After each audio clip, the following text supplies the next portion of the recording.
Hi, இன்றைக்கி நம்ம 10th மேக்ஸில் 4th சாப்டர் இருக்கிற எக்ஸைஸ் 4.4ல் இருக்கிற தேர்ட்டீன்த் சம் தான் பார்க்க போகிறோம்.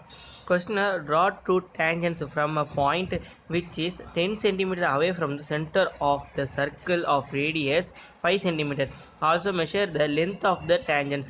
இப்போ என்னென்னா டேஞ்சன்ட் அப்படி சொல்லியிருக்காங்க ஒரு சர்க்கிளுக்கு. அந்த சர்க்கிளோட ரேடியஸ் என்னென்னா 5 cm இருக்குது. அந்த சர்க்கிளோட சென்டர்லேருந்து 10 cm அவேலேருந்து என்ன இருக்குது, 10 cm அவேல தான் அந்த 5 cm சர்க்கிள் இருக்கான். இப்போ நம்ம அந்த அவேல இருக்கிற அந்த சர்க்கிளோட டேஞ்சன்ட் வந்து எந்த லென்த்து பார்க்க போகிறோம். இது வந்து ஒரு ஜாமெட்ரி சம், ரொம்ப முக்கியமானது. அடிக்கடி நல்லா கேட்டுக்கிட்டே இருக்காங்க, அதுக்கு நல்லா பார்த்துக்கோங்க. ஃபஸ்ட்டு ரஃப் டயக்ராம் எடுக்கோங்க. ரஃப் டயக்ராம்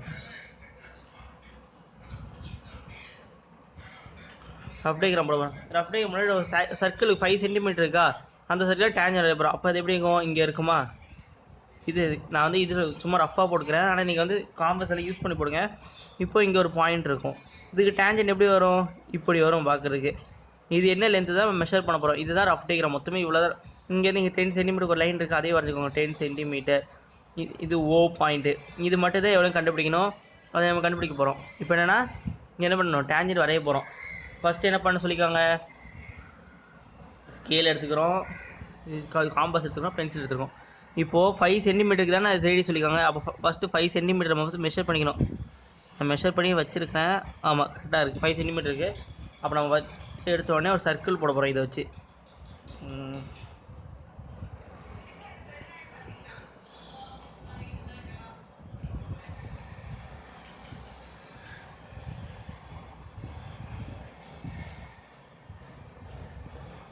ஒரு சர்க்கிள் போட்டோம். இப்போ இது என்ன பண்ண சொல்லியிருக்காங்க, 10 cm அவேன்னு கொடுத்துருக்காங்க. 10 cm அவே ஃப்ரம் த, அப்போ 5 cm. இப்போ நம்ம என்னென்னா போடணும் 5 cm.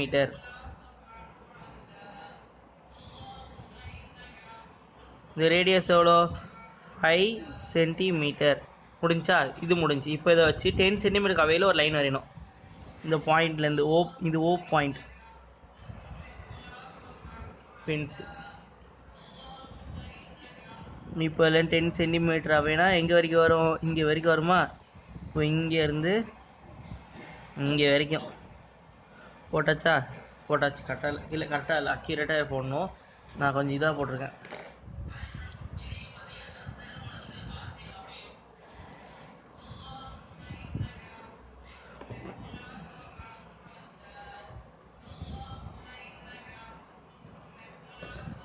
பாயிண்ட் லைட்டாக தள்ளிடுச்சு. பாயிண்ட் லைட்டாக தள்ளினாலுமே நமக்கு வேல்யூ என்னென்னா மாறிக்கிட்டே இருக்கும்.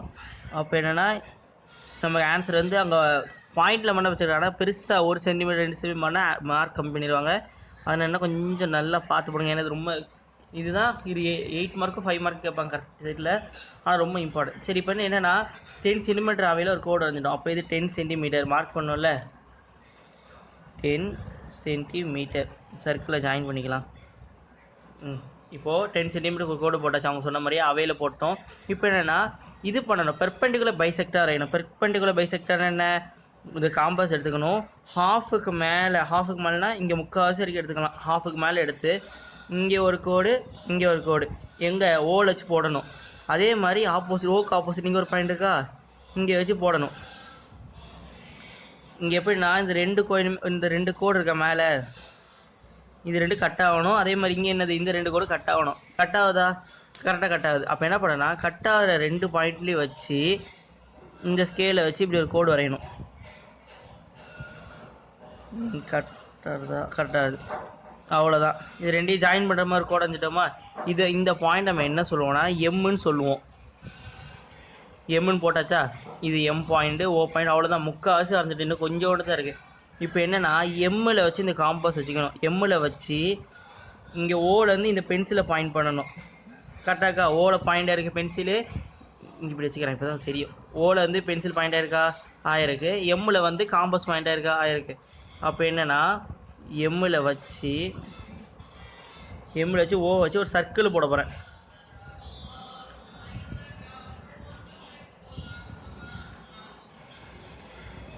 நிறையா பேர் என்ன பண்ணுவாங்கன்னா இந்த பைசெக்டாரில் வந்து இது கோடு இந்த கரெக்டாக பாயிண்ட்ஸ் வந்து டச் ஆகலை, அப்போ சம் தப்புன்னு நினச்சிப்பாங்க. ஆனால் அப்படி கிடையாது. இதில் டச் ஆனால் ஒன்று டச் ஆகிட்டு ஒன்று தான். இப்போ வந்து இது அதிகமாக டச் ஆகிருக்கு, எனக்கே 2 தான் டச் ஆகலை. இது பிரச்சனை கிடையாது. நமக்கு இந்த 2 பாயிண்ட்ஸ் டச் ஆகாத பார்க்கணும். இப்போ என்ன பண்ணணும்னா இங்கே இந்த இடம் தெரியுதா, 2 சர்க்கிளுமே ஜாயிண்ட் ஆகிற இந்த பிளேஸ் இருக்கா, இந்த பிளேஸையும் ஜாயின் பண்ண போகிறோம்.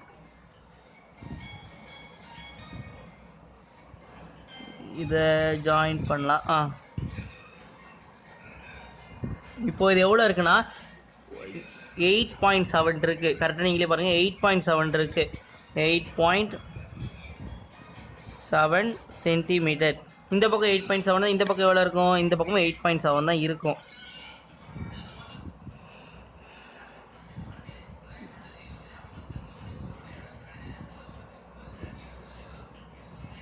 இப்போ எப்படின்னா இந்த கோடை வந்து இப்படி ஆரோ மார்க் போகிற மாதிரி வச்சிடணும். இங்கேயும் கொஞ்சம் எக்ஸ்டெண்ட் பண்ணிடலாம்.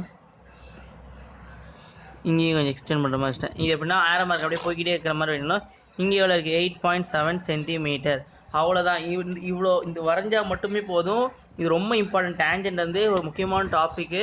நீங்கள் நல்லா பாருங்கள். இப்போ இது உங்களுக்கு தெரியலனா வெரிஃபிகேஷன் ஒரு ஸ்டெப் வரும்.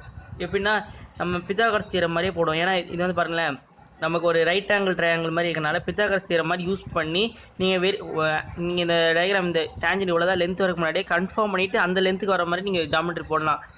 அது எப்படின்னு அது இன்னொரு ஸ்டெப் வரும். நான் அடுத்த ஜாமெட்ரி போடப்போ உங்களுக்கு சொல்கிறேன். இந்த சம் இவ்வளோ தான். முக்கியமாக நீங்கள் ரஃப் டயக்ராம் போட மறந்துடுங்க. நிறையா பேர் என்ன ரஃப் டயக்ராம் போட மறந்துடுவீங்க. அது ரஃப் டயக்ராமுக்கு 1 மார்க்கு 2 மார்க்கு தருவாங்க. இதையும் போட்டுக்கோங்க. ஞாபகமாக இது ஃபுல்லாத்தையும் நல்லா போட்டுக்கோங்க. எந்த பாயிண்ட்ஸையும் மறக்காதீங்க. இது O பாயிண்ட், இது M பாயிண்ட், இதெல்லாம் நல்லா ஞாபகம் வச்சுக்கோங்க. இந்த சம் அவ்வளோ தான். எதாவது டவுட் இருந்தால் கமெண்ட் பண்ணுங்கள். தேங்க்யூ.